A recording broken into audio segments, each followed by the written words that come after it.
हर सुबह की तरह रामू अपने खेत पर काम करने निकल जाता है। वहाँ पहुँचकर वो देखता है कि अरे, यहाँ तो अभी तक कोई नहीं आया है। चलो मैं ही अपना काम खत्म कर लेता हूँ। रामू को खेत पर काम करते करते कब शाम हो जाती है पता ही नहीं चलता। सामने से उसकी पत्नी गीता उसके लिए खाना लेकर आ रही होती है। अरे तुम आ गई। जी, मैं खाना लेकर आ गई हूँ। चलिए दोनों मिलकर खाना खाते हैं। दोनों एक पेड़ के नीचे बैठकर खाना खाते हैं। रामू कुछ देर आराम करने के लिए टिक जाता है। गीता कहती है, क्या बात है, बहुत थके हुए और परेशान लग रहे हो? परेशान क्यों ना हूँ, इतनी मेहनत और ईमानदारी से काम करता हूँ, उसके बाद भी मुझे नुकसान उठाना पड़ता है। मैं इतनी मेहनत करता हूँ पर कभी बारिश तो कभी सूखा मेरी फसल बर्बाद कर देता है। आप कब तक इसी तरह अपनी किस्मत को कोसते रहेंगे? ऊपर वाले पर भरोसा रखें। आप परेशान मत होइए, एक दिन आपकी मेहनत जरूर रंग लाएगी। देखते हैं ये करिश्मा कब होता है। अब तो उम्मीद ही छोड़ दी है मैंने।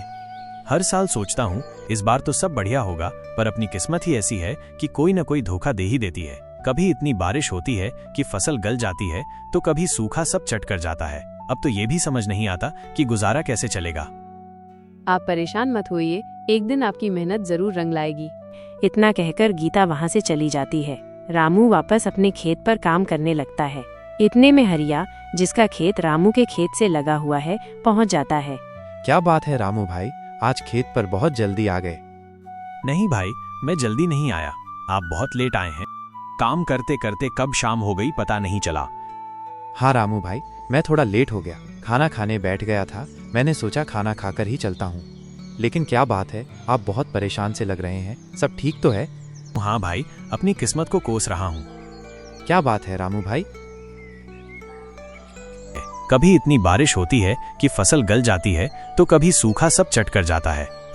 रामू भाई, मुझे लगता है आपकी फसल की परेशानी का मेरे पास एक ऐसा हल है जिससे आपको नुकसान नहीं होगा बल्कि दोगुना फायदा मिलेगा। आप जल्दी से अपना काम खत्म कर लीजिए, फिर मैं आपको अपने साथ अपने घर ले चलूंगा। चिंता मत कीजिए, वहाँ पहुँचकर आपकी सभी समस्याएं हल हो जाएंगी। ठीक है, मैं फटाफट खत्म करता हूँ। दोनों अपने खेत पर काम करने लगते हैं। रामू का काम जल्दी खत्म हो जाता है क्योंकि वो सुबह से खेत पर था। वो सोचता है हरिया भाई के साथ उनके खेत का काम करवा लेता हूँ ताकि उनके घर जाकर देख सकूं वो क्या चीज मुझे दिखाने वाले हैं। भाई, मैं भी आपके साथ हाथ बटा लेता हूँ। दोनों मिलकर हरिया के खेत पर काम करने लगते हैं। काम खत्म होने के बाद हरिया रामू से कहता है, शुक्रिया रामू भाई, आपने मेरा हाथ बताया, काम भी जल्दी से निपट गया। अब हम आराम से घर जा सकते हैं। चलो अब घर चलते हैं। घर पहुंचकर मैं तुम्हारी सारी चिंताओं का हल तुम्हें बता दूं। दोनों हरिया के घर की ओर निकल जाते हैं। घर पहुंचते ही हरिया रामू को बाहर ही रोक लेता है और कहता है, रामू भाई, मैं आपको अपने घर आप पर विश्वास करके लाया हूँ। अंदर जाकर आप जो भी देखोगे उसका जिक्र आप किसी से नहीं कर। रामू सोच में पड़ जाता है कि ऐसी क्या चीज दिखाने वाले हैं हरिया भाई मुझे। रामू भाई किस सोच में डूब गए?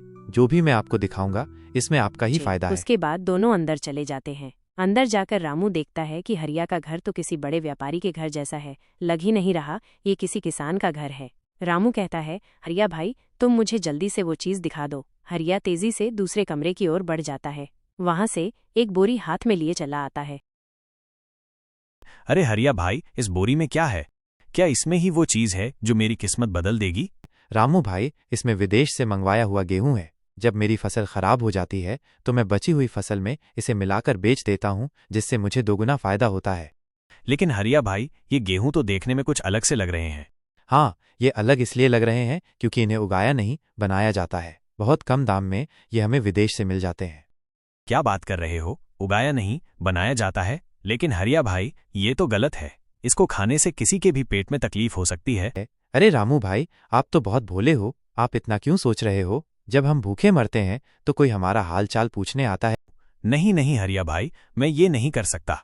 अपने फायदे के लिए मैं किसी को नुकसान नहीं पहुंचा सकता। आपने मेरी मदद करने का सोचा, इसके लिए आपका बहुत धन्यवाद। अब मैं चलता हूँ।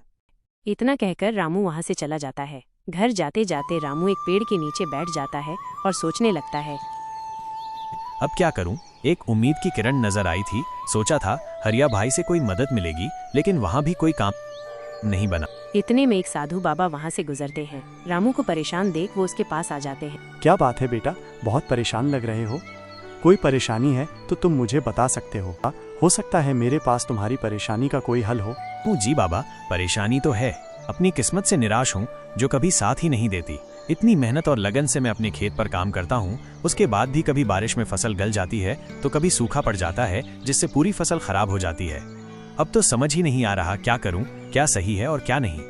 तो तुम अपनी कमाई के लिए कोई और रास्ता क्यों नहीं निकालते? हमारे साथ बाकी के किसानों को भी तो परेशानी उठानी पड़ती होगी। तुम सब किसान मिलकर कोई उपाय ढूंढो। बाबा, सभी को नुकसान होता है और कुछ किसान भाइयों ने तो कमाई का दूसरा रास्ता निकाल भी लिया है, लेकिन वो रास्ता मुझे समझ नहीं आया। तुम्हें क्यों समझ नहीं आया? जो रास्ता बाकी किसानों ने चुना है, क्या उसमें कुछ गलत है? रामू सोचता है। बाबा को सब बता देता हूँ, लेकिन हरिया भाई का नाम नहीं लूंगा। क्या सोच रहे हो बेटा? जी बाबा, मेरे पहचान के एक किसान भाई हैं, उन्होंने विदेश से गेहूं मंगवाया है जिसे बेचकर वो दोगुना फायदा हासिल कर रहे हैं। विदेश से गेहूं? जी बाबा, ऐसे गेहूं जिन्हें उगाया नहीं बनाया जाता है। क्या उगाया नहीं बनाया जाता है? ये तो बहुत गलत है। इससे किसी की भी जान को खतरा हो सकता है। रामू, तुमने बिल्कुल ठीक किया कि वो रास्ता नहीं चुना। जी बाबा, ऐसा रास्ता चुनना जिससे किसी को नुकसान पहुंचे और मुझे फायदा हो, ये मुझसे नहीं हो पाएगा।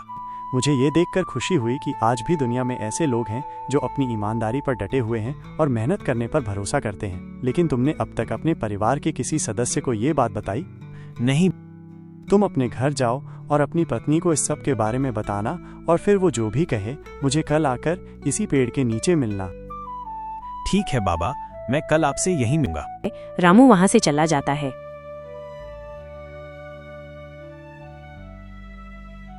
घर पहुंचकर वो अपनी पत्नी गीता को आवाज लगाता है। गीता, गीता, कहाँ हो? यहाँ आओ तो जरा। जी आई, कहिए क्या बात है? और सारी बात बता देता है। गीता भी इस बात पे इनकार करती है। वो कहती है, नहीं जी, हमें ऐसा पैसा नहीं चाहिए जिससे किसी को अपनी जान मुश्किल में डालनी पड़ जाए। हम किसी के साथ कुछ गलत करेंगे तो उसका फल हमें ही भोगना पड़ेगा। चाहे हम भूखे रह लें, लेकिन ये काम नहीं करेंगे। रामू ये सुनकर खुश हो जाता है और अपनी पत्नी पर गर्व करता है। गीता, मुझे तुम पर गर्व है कि तुम बिल्कुल मेरी ही तरह सोचती हो। तुमसे मुझे बहुत हौसला मिलता है। अगले दिन रामू उसी पेड़ के नीचे पहुंचता है, लेकिन देखता है कि यहाँ तो बाबा हैं ही नहीं। इतने में बाबा अचानक से प्रकट हो जाते हैं। रामू ये देखकर चौंक जाता है।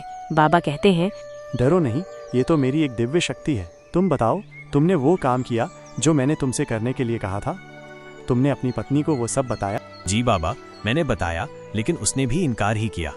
वाह, तुम्हारी पत्नी भी तुम्हारी तरह ईमानदार है। ये लो मिट्टी की पोटली, इसे अपने खेत में डाल देना, लेकिन थोड़ी थोड़ी ही डालना। रामू वो मिट्टी की पोटली लेकर वहाँ से चला जाता है। खेत पर पहुंचकर रामू मिट्टी और बीज दोनों वहाँ डाल देता है। मिट्टी तो डाल दी है, चलो अब कल सुबह आकर देखता हूँ आखिर ऐसा क्या है इस मिट्टी में।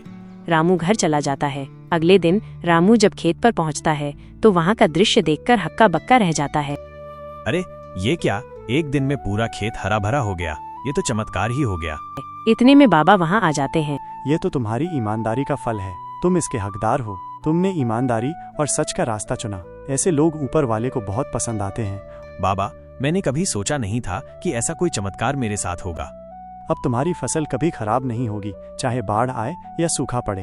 अब तुम आराम से अपने परिवार के साथ जीवन बिता सकते हो। बाबा जी, मैं सदा आपका आभारी रहूंगा। आपका मुझ पर बहुत एहसान है।